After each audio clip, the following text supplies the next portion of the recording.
that visualization, your pure motivation, then you start it. Then now you want to reach enlightenment. Why you want to reach enlightenment? Or why you worry about all sentient beings?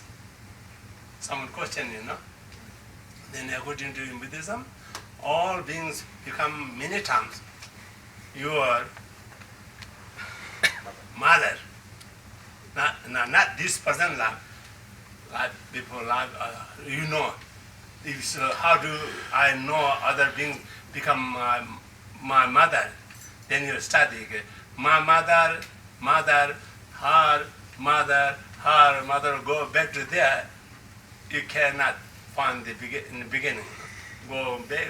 So become related. So that all beings your mother. Then therefore now some other beings who are suffering.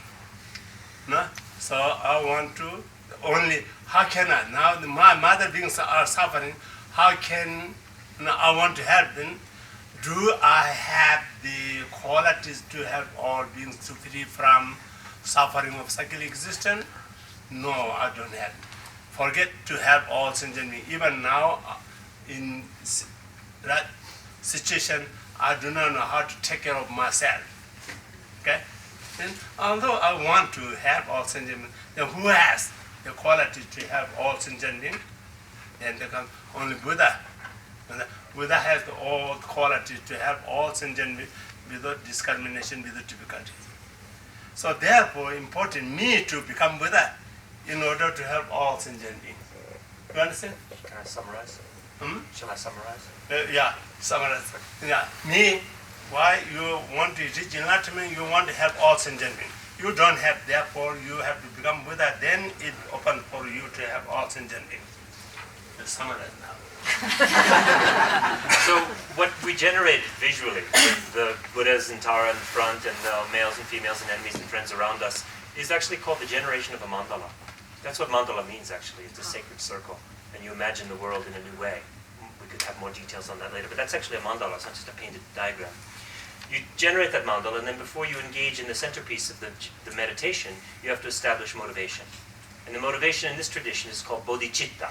Chitta means mind and bodhi means awakening. It's called the mind of awakening, or what he calls the altruistic mind, or what I call AAA formula, the altruistic attitude to awaken. You develop the attitude that you wish to awaken or to become enlightened or to become a Buddha out of your altruistic heart because you feel compassionately the pains of all living beings in the world, and you want somehow to help them, including yourself. But not just all living beings, what he calls and what this tradition calls all your mother beings, because you're to see all mothers, all beings in the world as if they are reincarnations of your mother in a former life. And all beings actually were at one point in your past life. Everyone in this room at one point was my mother, according to this logic. Everyone, all of you were my mother and I was your mother. Okay, and they take this very, very seriously and literally. It's not just some fancy idea. Absolutely literally. So here you are as a male in his mid-50s or something, but you used to be my mother with flowing long hair and a breast and who nursed me and this and that. Very seriously. And I want to repay the kindness of that mother, which I never fully repaid in the past. Now is my chance. So in order to repay this kindness and to help free them from suffering, what can I do? In my current state, I'm limited. I can't even really care for myself. I've got financial problems, relationship problems. My daughter doesn't like me. I still tell lies and stuff. You know what I mean?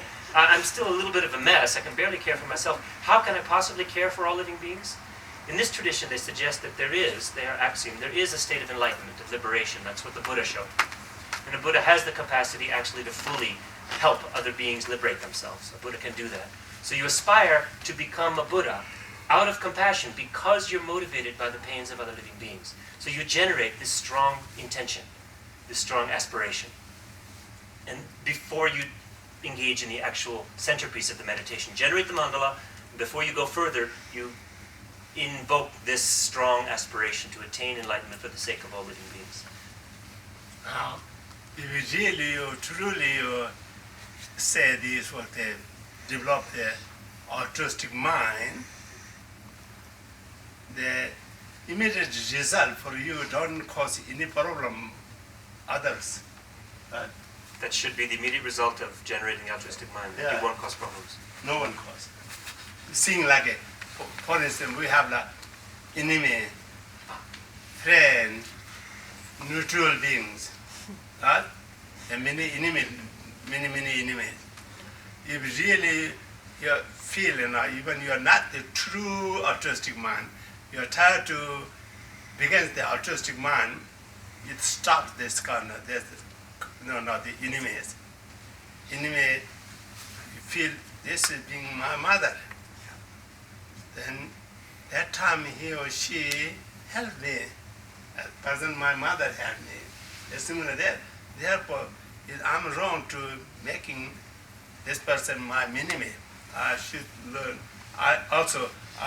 My main concern, I want to reach enlightenment for the sake of all sentient beings. And if I get angry or disagree with this person, then my prayer has to change, I want to reach enlightenment for the sake of all sentient beings except the Bodhisattva -1. -1. That's not correct, So therefore, really you truly feel you get upset, but you not really have this, kind of what called the deep anger, to cause other problems. You understand? So that compassion immediately get, and it's truly practicing. Again, you cannot practice all sentient beings. Keep the all sentient beings your main goal. Practice begin with one person. If you love your mom, you just visualize your mom. Then you think how quickly. This mother is not only being my mother today. Another lifetime she become many. That time she said, my lovely mother. Many, hundreds of thousands. Limitless she become my mother.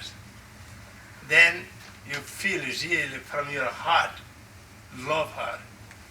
Then you add your friend. Okay? My mother, and you talk to the friend. This friend is my mother. The friend become many times my mother in the past life. At that time, he or she shall be this person, my mom. Therefore, I don't have to make differentiate between my mom, my friend. All equally, my mother, my father, my friend, one happy and one suffering. They're all in the past. Right now, their mother and friend, they don't want suffering and they do want happiness. And so there's no reason really to hold one more closely to your heart than the other and to only want to benefit this one but to not care about that one or to want to harm that one. These differentiations that we make in our relationships can in part be eliminated or softened by imagining that they were all our mothers in the past. Actually, if you engage in this practice imaginatively and work on it, it really does transform the way you see people in your life. It really can. Then you feel equally your mother and your friend, no discrimination, you feel it from your heart, love it. Then you add the how should I say? Neutral person. Neutral. Neutral person. Yeah. Okay? Neutral person. Maybe instead of saying the friend, use the neutral person. Someone you don't know well, like a face in the audience here. You see them, but you don't know anything about them. Okay? Yeah. And neutral person, the neutral person not being always my neutral, Neutral person being another of my mother, they themselves. So they're thinking, then you make it look toward your mother, your neutral person is same. It's not same, equally, without discrimination. Especially discrimination of your care to them. Yeah, care for them equally. Care for them equally. Then those two, you're comfortable. You feel really from your heart. Then you add the third one, your enemy. Okay? Then enemy. Then try to look at enemy. This person, my enemy, considered today, but not always being my enemy. Now, another lifetime, he or she become my mother. At that time, he or she cares me equally, right? Person, my mother, who's sitting here now.